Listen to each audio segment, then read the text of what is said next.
मैंने आज एक आयत आपके सामने पढ़ी है, तवज्जो चाहता हूं।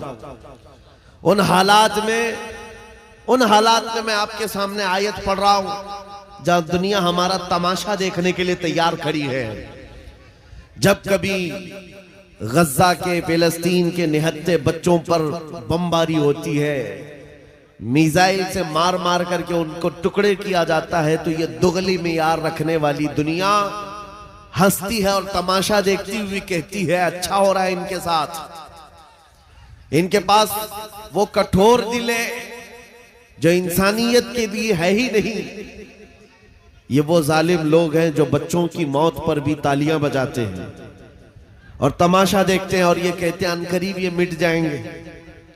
एक बात मैं आपको बता रहा हूं, मजाक उड़ाने वाले दज्जाली मीडिया वो यहां तक भी कहते हैं कि 57 मुल्क इस्लामी हैं पूरी दुनिया में और ये सब मिलकर के इन मुसलमानों का कुछ नहीं कर पा रहे हैं और इनको रोजाना मारा जाता है, काटा जाता है, पीटा जाता है और सिवाय आवाज उठाने के और कोई कुछ नहीं करता। ये सब तमाशे देख रहे हैं। मेरे अजीजों, एक बात याद रखना, आज के इन हालात से सबक लेकर के जिंदगी गुजारो। हम 57 मुल्कों की हिमायत के भरोसे पर नहीं जीते, सिर्फ अल्लाह के भरोसे पर जीते हैं। कोई बादशाह हमारे लिए आवाज उठाए ना उठाए, कोई हुकूमत हमारी हिमायत में खड़ी हो ना हो, हमें इससे फर्क नहीं पड़ता। हर जमाने में हुसैनी तादाद में कम होते हैं, लेकिन ये तारीख लिख करके जाते हैं इस्लाम जिंदा होता है हर करबला के बाद। इस्लाम जिंदा होता है हर करबला के बाद। ये सब चीजें पूरा बयान होने तक आप ये पैसों के इधर उधर आप नातखानों के साथ किया करें। तवज्जो से सुने, नबी करीम सल्लल्लाहु तआला अलैहि वसल्लम की उस अजीम उम्मत को आज तख्ते मश्क बनाया गया है। यह हम सबका इम्तिहान चल रहा है, यह हम सबका इम्तिहान चल रहा है। हम छोटी छोटी चीजों पर सब्र नहीं कर पाते। हो सकता है मेरी तकरीरों से आपको असर ना हो सकता है किसी मुकर्रिर की और किसी के वाज़ो नसीहत से आपको असर ना हो रहा हो, लेकिन उन निहत्ते बच्चों की और उन मजलूम फिलिस्तीनियों की उस चीख और पुकार को देख करके तो समझ जाओ कि उनका ईमान कितना मजबूत है, कितना मजबूत है। वक्त के सुपर पावर ताकतें उन निहत्ते बच्चों के सामने खड़ी हैं। दुनिया की सारी बड़ी मशीनें लेकर, सारी टेक्नोलॉजी लेकर और मुकाबला करने वाले कंकरों और पत्थरों के साथ खड़े हैं। हाथों में कंकर है, पत्थर है, कोई मुजाहमत करने के लिए उनके पास छोटी चीज भी नहीं। उसके बावजूद भी दुनिया उनको आतंकवाद कहती है, दहशतगर्द कहती है, टेररिस्ट कहती है। इससे उनको कुछ फर्क नहीं पड़ता। मैं एक हदीस पाक सुनाता हूं। नबी करीम सल्लल्लाहु तआला अलैहि वसल्लम इरशाद फरमाते हैं, ला तज़ालु इसाबतुम मिन उम्मती युकातिलूना अला अबवाबि दिमश्क व मा हौलहा ज़ाहिरीन अलल हक़ ला यदुर्रुहुम ख़ुज़लानु मन ख़ज़लहुम इला अन तक़ूम अस्साअह औ कमा क़ाल रसूलुल्लाह सल्लल्लाहु अलैहि वसल्लम। मेरे आका फरमाते हैं, क़यामत तक मेरी उम्मत में से एक जमात ऐसी होगी जो दिमश्क के दरवाजों पर और बैतुल मुक़द्दस के आसपास लड़ती रहेगी, हक के लिए लड़ती रहेगी। किसी के बुरा चाहने से उनका कुछ बुरा ना होगा। कयामत आने तक वो हक के लिए लड़ते रहेंगे। मेरे आका सल्लल्लाहु अलैहि वसल्लम ने फरमाया, कयामत तक वो हक के लिए लड़ते रहेंगे, किसी के बुरा चाहने से उनका कुछ नहीं होगा। अब मैं यहाँ बात पूछता हूँ, बुरा चाहने से कुछ नहीं होगा, ये हदीस में कहा जा रहा है, जबकि जाहिर में हम देख रहे हैं उनकी तो इमारतें टूटकर खत्म हो गई, उनके बच्चों के टुकड़े हो गए, उनके यहाँ एक एक कब्र में 80-80 मैयतों को रखा गया। और हदीस में कहा जा रहा है उनका बुरा चाहने वाले लोगों से, उनका बुरा चाहने से उनका कुछ नहीं होगा। अरे बहुत कुछ हो गया, उनके अस्पताल टूट गए, उनके घर बर्बाद हो गए, उनकी जमीनें तबाह हैं, उनके घर बार सब खत्म है। फिर हदीस में ये जो कहा जा रहा है उनका कुछ बुरा नहीं होगा। मतलब ये है मेरे अजीजों, मेरे आका का फरमान है, दुनिया के बुरा चाहने से उनका कुछ नहीं होगा। मतलब घर टूट जाएं, बच्चे खत्म हो जाएं अलग है, रिश्ते टूट जाएं अलग है, लेकिन पूरी दुनिया एक तरफ हो जाए, उनके ईमान का कुछ भी बुरा नहीं हो सकता। और अगर ईमान महफूज है तो दुनिया की सबसे बड़ी दौलत मौजूद है।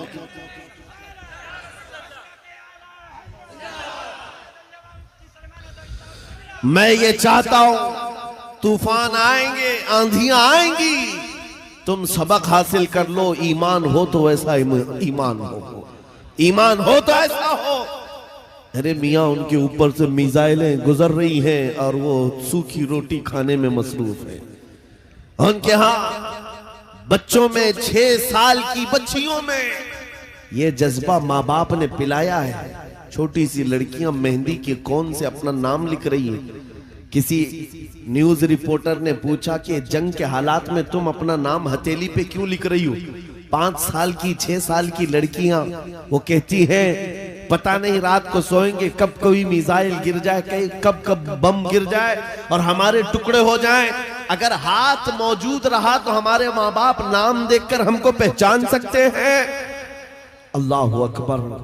ये जज्बा है शहादत, ये जज्बा है शहादत सिर्फ ईमान वालों के अंदर आता है, सिर्फ ईमान वालों के पास होता है।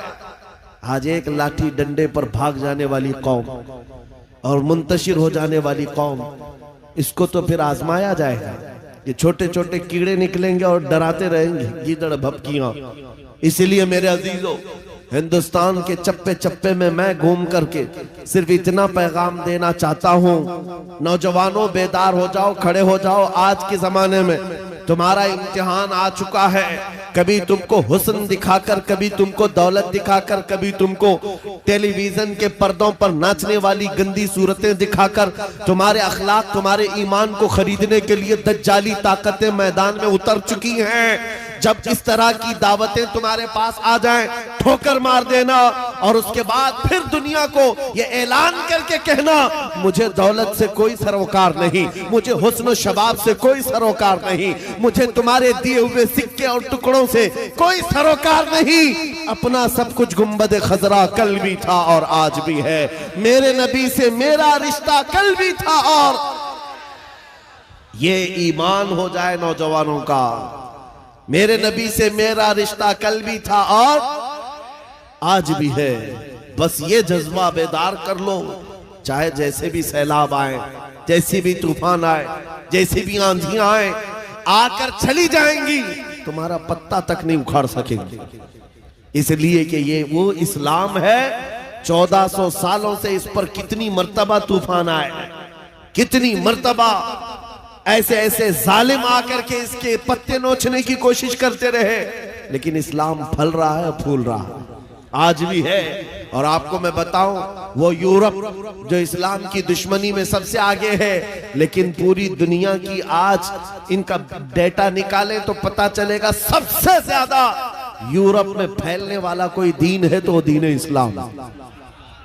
तुम जितना ही दबाओगे उतना ही ये उभरेगा। इस्लाम की फितरत में कुदरत ने वो लचक दी है, जितना ही दबाओगे उतना ही वो उभरेगा।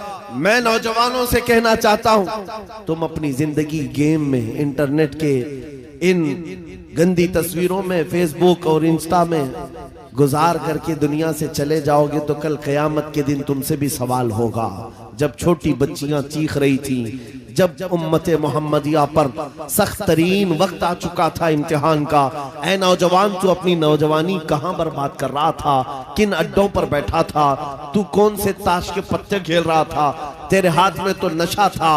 अगर क़यामत के दिन सवाल हुआ, याद रखो मुहद्दिसीन फरमाते हैं सिर्फ अल्लाह का एक सवाल, मैंने तुझे जवानी दी थी, कहां खर्चा किया। इसका जवाब देते देते कुछ लोगों को 500 साल लग जाते, कुछ लोगों को 400 साल, कुछ को 500 साल लग जाते हैं। आज अल्लाह ने जवानी दी है। मैं ये नहीं कहता कि सब उतर जाएंगे मैदान में और हम जंग के लिए जाएंगे, हमारे वो हालात नहीं है, लेकिन अल्लाह का फरमान है जब किसी कौम पर कोई आफत नाजिल होती है तो ये इबरत की जगह होती है, इबरत का वक्त होता है। इंसान को चाहिए कि वो अपने अंदर और बाहर को सही कर ले, अपने अंदर और बाहर को सुधार ले। ये रात भर गाने सुन करके सोने की आदत को बदल दे, नमाजों को तर्क करने की आदत खत्म कर डाले, अपनी नींद को सबसे ज्यादा अहमियत देने की आदत खत्म कर डाले। तुम्हें अगर जन्नत की ख्वाहिश है तो ये दुनिया का ऐश छोड़ दो। अगर मुस्तफा करीम सल्लल्लाहु अलैहि वसल्लम के पड़ोसी बनना चाहते हो जन्नत में, तो यहाँ की अय्याशियों को ठोकर मार, तुम्हारे लिए बहुत खूबसूरत जन्नत है जो अल्लाह ताला की तरफ से बनाई हुई है। मैं उन दिनों में आपसे वो आयत करीमा पढ़कर सुना रहा हूं जब हालात ऐसे सख्त हैं। लोग कहते हैं मौलाना अभी भी आप कह रहे हैं कि ये आयत का तर्जुमा सुनो। रब फरमाता है वो अल्लाह है जिसने अपने रसूल को दीन हक के साथ भेजा और हिदायत के साथ भेजा, इसलिए भेजा कि ये दीन पूरी दुनिया में गालिब आ जाए, ये दीन पूरी दुनिया में गालिब आ जाए। तवज्जो चाहता हूं, जब हम ये बात करते हैं तो कुछ लोगों को लगता है कि इस जमाने में ये दीन कैसे गालिब आएगा। आपको तो मारा जा रहा है, आपको काटा जा रहा है, हर जगह से तो आपको खत्म किया जा रहा है, ये दीन कब गालिब आएगा। मैं कहता हूं इस तरह की और भी जुल्म आ जाए तब भी मैं कहूंगा कि दीन गालिब आएगा, क्योंकि ये मेरा कौल नहीं, मेरे रब का फरमान, रब का फरमान है। अल्लाह करीम ने फरमाया है तो होकर रहेगा। आसमान नीचे आ सकता है, जमीन ऊपर जा सकती है, लेकिन मेरे मौला का कौल झूठा नहीं हो सकता। कुरान का फरमान गलत और बातिल नहीं हो सकता। दुनिया में ये दीन गालिब आएगा और वो वक्त करीब है। जुल्म जब बढ़ जाता है तो अल्लाह तबारक व तआला की तरफ से जालिमों के लिए अजाब आता है।